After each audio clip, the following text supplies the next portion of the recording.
explain, in direct honesty what it's going to be. Can you tell us about that process as a GM, defining, telling, leaving little uncertainty for players as to what their expectations should be? Well, I'm so fortunate to have such a great coaching staff that, I joke with players, once you're here, it's up to Finchy.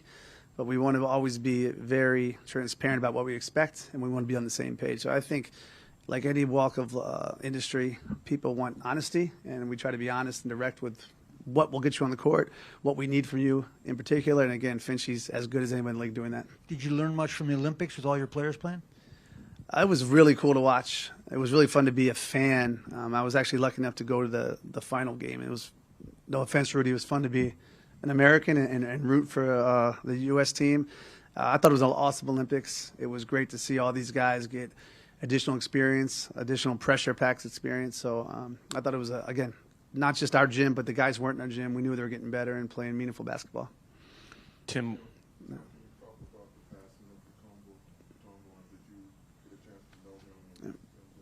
Yeah, we lost. Basketball lost one of his greatest gentlemen, and not just basketball, the world. He's a real global citizen. I was lucky enough to travel to Africa with Dikembe. Being in D.C. forever, I got to know him fairly well. He's you won't meet a better guy, and you won't meet a better guy who cared more about the game and who cared more about his native country. The stuff he was doing back home was amazing. A real pioneer, and it's a tremendous loss, certainly in the basketball world, but in the world period. He's just a legend, and it'll be tough to be here without him.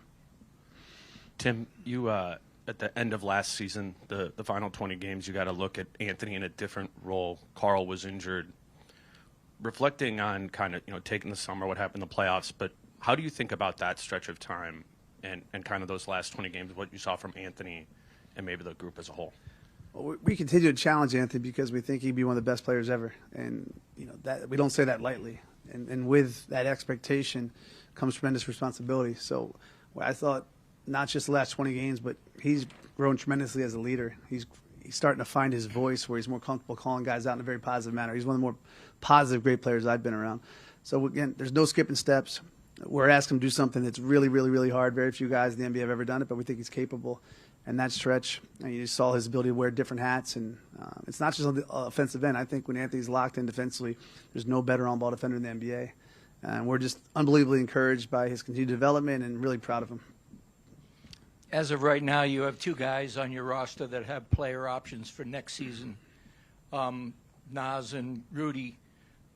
What goes into factoring into that? When do you start to talk about, making progress or not on that, and what are some of the factors that go into that? We've had some nice discussions with Rudy. Certainly we want him to be here as long as he wants to be here, and we hope he ends his career here. With Naz, it's a bit different. There's not much optionality from a team side. There's not much we can do, but we feel like our goal is to ensure that everyday guys come in and have fun. They get better, their voice is heard, and we win a lot of games. I think we do that. We'll continue to see guys that want to be here. We were really encouraged by Mike last year, who certainly could have got more in the open market. Anthony and Jaden both agreed to 5-year extensions last year. So we think the environment will oftentimes create the desire to stay here, and all the guys are happy right now, and hopefully we continue to keep those guys here long term.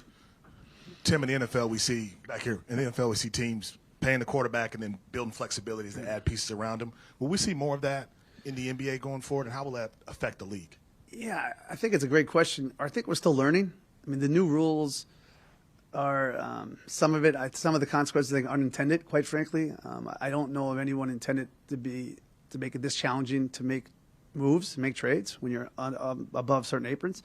But you got to be smart. You got to be lucky. You got to hit on some of your draft picks, and then I think you have to be, as much as possible, build teams that can stay together for multiple years, because I think there'll be a lot of turnover just because the finances become rapidly so big for some of these teams. So I don't know if it'll be exactly like the NFL, but we've studied different leagues. We've studied the NFL extensively, how they've kind of done those things. But it'd be disingenuous for me to say I know. We're still learning as we kind of get deeper and deeper into the CBA.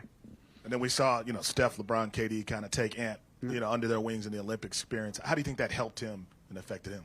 I mean, what better way to spend the summer than some of the best players to ever do it? Not just players, but great guys. And it was really neat to see him develop these really close bonds. I mean, like him and KD became really close, and having watched a guy like KD kind of grow up, I know how much he loves the game and how much he puts into the game. So Ant's already talked to us about, hey, this is how Steph prepares, or this is some of the things LeBron does day to day. So he was around some of the best to ever do it, and he won. The first time Anthony's won it all, and I think at any level. So he's got that taste, and he's coming back hungrier than ever.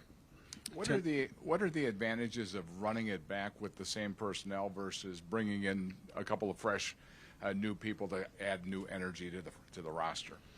Yeah, I don't think there's any certain answer. If you look at the last, decade of teams that have appeared in the conference championship, there's a lot to run it back. There's a few that made major changes.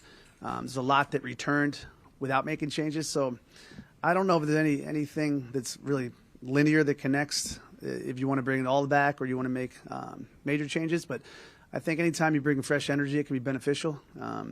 I think anytime you can add depth, it can be beneficial. But only time will tell. We're not sure what we're going to look like, but we can't wait to start on Friday. Chris has talked about wanting to improve offensively this year. How do you think you make that happen? I mean, Chris is such a good coach. We have such confidence in Finch's ability to put people in the right spots. I think we'll see a tremendous jump from Jaden this year. The contract's done. He had a great summer. I think Naz, best basketball is in front of him. And, sometimes we forget how young Anthony is. So his development, it's been so dramatic and rapid, but we forget that it's really just beginning. He's still just a baby. Tim, you mentioned talking about building this team around Anthony in the future. How much dialogue and communication do you have with him in terms of your vision for this team with him, and what's kind of his reaction to what you guys talk about in terms of building this team around him? Yeah, I mean, it's not my vision. It's a collective vision. I think the players, we're all colleagues. We're all part of this one unit. So it would be remiss for me not to pick the brains of these guys who've seen things I'll never see, who know what it's like to be out there. So we talk pretty consistently about everything. And ultimately, my role is very small, but Anthony's role, Mike Conley's, Rudy's, Finch's, collectively, those guys are going to define our success, and we got to pick their brains about how we look today and how we look tomorrow. You said even first year you were here that you have to build around Anthony and try to make sure that his competitiveness and all that stuff is in peak form. At what point did you realize when you got here that this was the path you had to take with Anthony, and that you had to build around him and make sure that his timelines kind of were always going to be competitive? Again, it's not some well-laid plan. A lot of it was luck, and I was very fortunate to have these great partners in ownership and Finchy and this really, really good roster. But I don't think I think one of the hardest things in the NBA is to learn to win. You can learn to lose, and the habits that you develop in those really important early times, you never lose them. So you can win to a certain level, but I think you can reach a glass ceiling if you're allowed to skip steps. You don't develop habits that are generally commensurate with elite winning. So Anthony's developing those habits. Jaden, Naz, these guys, if you look at the win percentage of most number one picks and look where Ant is, again, unbelievably proud of him be able to win that much. But oftentimes I think late in careers, the issues that we see with guys were developed early. They were just looked past because they were so productive individually. So we didn't want to allow Anthony to play meaningless basketball or develop bad habits, and it's been the opposite. His habits are elite, and I think because of that, we'll see these tremendous jumps each and every year. Tim, what are realistic expectations for Rob Dillingham this year? I think he's dynamic with the ball. I think people would be very surprised by his playmaking. I think it's a real point. He cares. We've kind of been blown away with the work ethic and care factor of a bunch of our young guys this summer. He's coming from a storied program, playing for Coach Cal. But specific to role, it's up to Finchy. It won't be given. We think he can help us. He brings some things we presently lack with the quickness, the ability to create a shot whenever he wants. But it's a blessing and a curse to be drafted to a good team where the minutes aren't just given to you. So he's ready for the challenge, and we're hopeful as he gets more and more comfortable in the NBA that he can make an impact sooner rather than later. Thank you, Tim. Thanks. Chris got asked to start. Do you have any comments on Cat or any other trade things at all? No, I'm not at liberty to say, that. So. You talked at the end of this season, last season, about the concentration on offense and offensive improvement going into this summer. What did you come away with in examining things over the summer that are points of emphasis and that you're going to lean on to kind of boost that number up? Yeah, I think 3 things stick out in my mind, really. I think we can get better in transition. I mean, we forced a lot of turnovers. We didn't really cash them in quick enough. Team speed's always been a little bit of an issue, but we should still have more of a quick strike mentality. We probably led the league. Well, I know we led the league in turnovers in the crowd. Those kind of careless ones. Those are ones you can control. So that would be number 2. And then the most important thing would be clutch offense. Just decision making and offensive efficiency kind of at the end of games, and maybe even also I would throw an end of quarters at that too. So.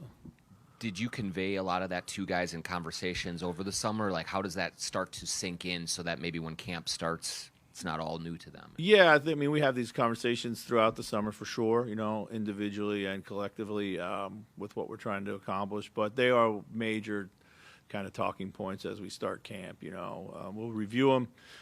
They'll be part of what we're doing in training camp. After we've put in the foundation, we've got to get to these things. So. Chris, specifically, how does your defense have to get even better next year? Well, the first way that it gets better is that we got to be able to do it again. We got to be able. We certainly can't rest on our laurels. Last year, all credit to our guys. They came into the season with the mindset of forging their identity through the defensive end of the floor. That has to be the case again. Given our personnel, it should be the case for sure. We have an incredible amount of defensive talent and also defensive versatility. But we need to. There are, again, just like offensively, there's marginal gains to be had. I think we can be better defensively. We were amongst the best zone teams in the league. We could probably play zone more, but we got to figure some things out there. Fouling's always been an issue for us, so we could always reduce the number of fouls.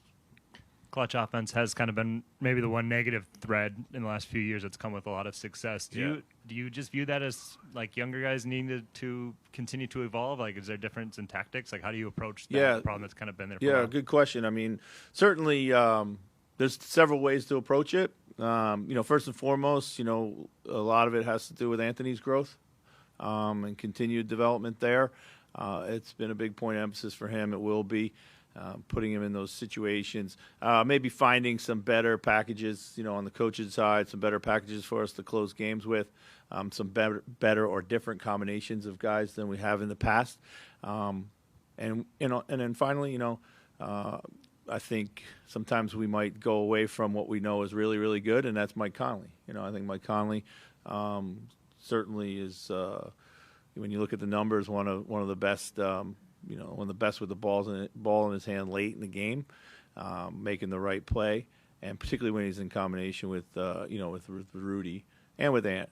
So first and foremost, we got to get Ant better because that's where the ball's going to be a lot. But we do have other options. We're going to miss Kyle. Kyle was huge in those situations. So we got to find somebody who can maybe help fill that gap too. My other one off of that, this team obviously was very different when Mike wasn't out there, or like at the end of that Dallas series, he just wasn't healthy. So how do you approach this season, knowing that he did get hurt at the end of last year, and trying to preserve him and make sure he's as good as can be? Or do you write out the end of last year as just kind of an unfortunate timing thing? Yeah, I think obviously Mike is kind of getting up there in age, but we don't treat him like he's like some septuagenarian or something like that. He does a really good job of communicating with us, talking with us about how he feels. I do know from previous experiences that he kind of likes to, keep going with the flow if he's playing well. Being mindful of his minutes for sure. But one of the reasons that you do manage guys' minutes is so that you can load them up in the playoffs.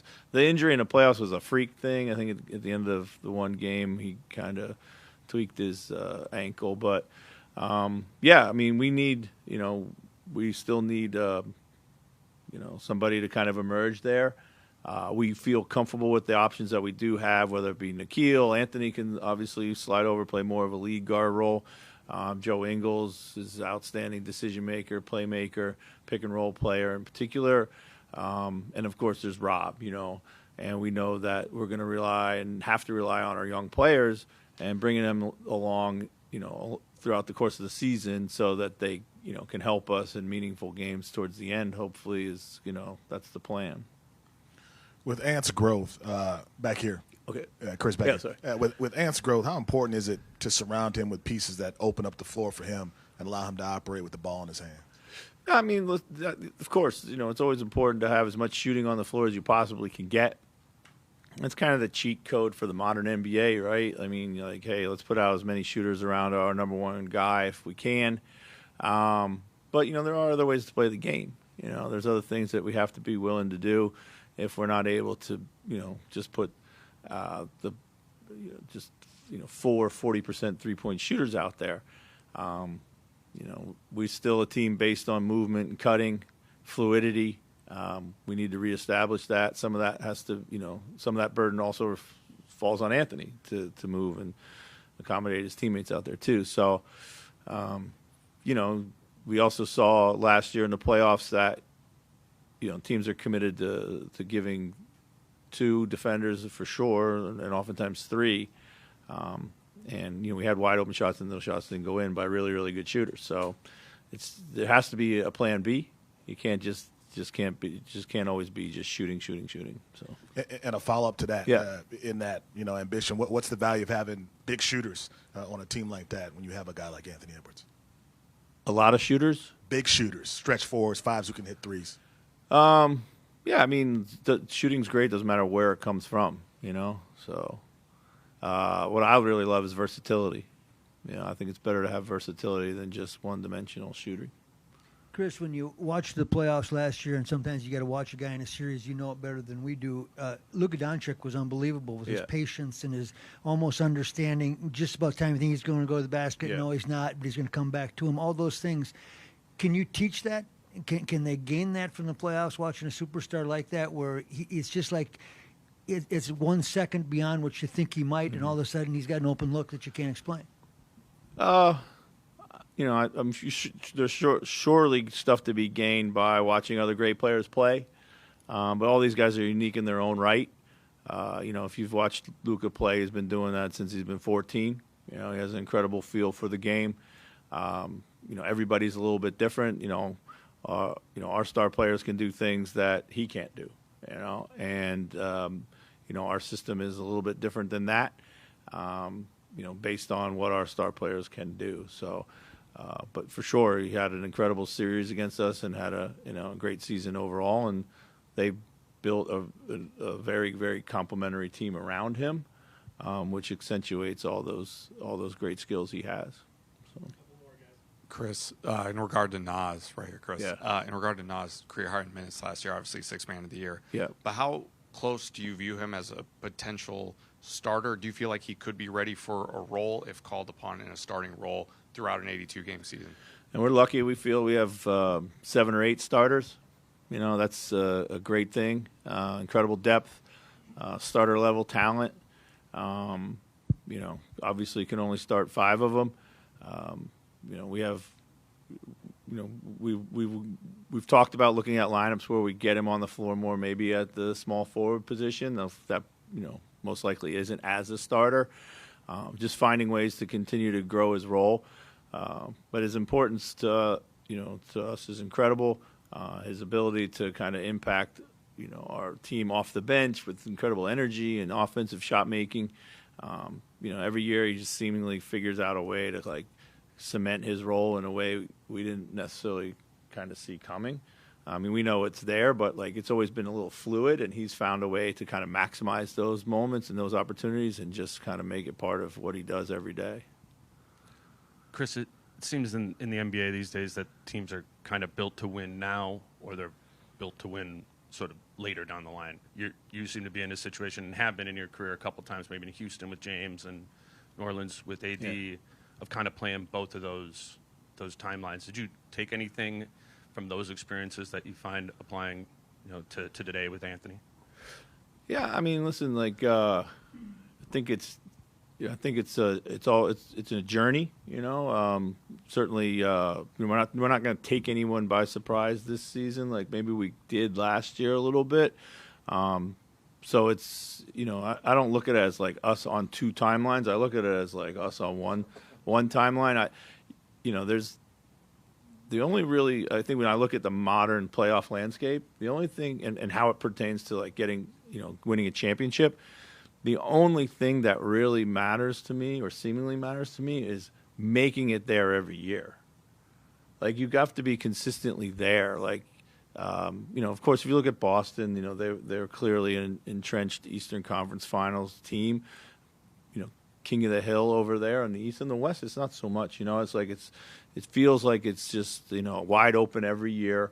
You have some incredibly talented teams. You got some championship pedigree here, but the season's just to me, like Tim Connelly probably says it best. It's not always a linear path to success. So. But getting there every year is the most important thing, particularly for guys like Anthony, and I think, and I know at one point it was the case, but I'm not sure. I haven't checked my facts, but I would imagine it's continued to grow. People that have been drafted number one overall, like I don't think anyone's done more playoff winning than he has as early in his career, and that is the most important thing. So surrounding him with the right type of mentality and the guys who can help win also, and Jaden and Naz, coming into last season, we were unsure about how Jaden and Naz would play in the playoffs because they had missed the year before. So they have to build on what they did last year too. So, so to me, it's a continuum, and you hope it's one that continues to escalate. We feel confident that we have the ability to do that, but we also know it's going to be tough, super tough. Tim was just saying he expects a big year of growth from Jaden. Offensively, when he is playing with players who maybe like to have the ball in their hands a lot, how do you as a coach try to accentuate his growth on that end when the opportunities are not as frequent for him? Yeah, I think for sure we're all anticipating a big year from Jaden. I think he's had an outstanding summer, one of the best ones that I've been able to see up close. I've been in the gym every single day. Want to build off the momentum that he was able to establish in the playoffs. But it comes down to me. I got to call his number more. When you have a team full of a lot of high usage guys, oftentimes that usage balance isn't going to naturally fall to guys like Jaden. He's got to stay ready. He's got to do what he can do in the flow.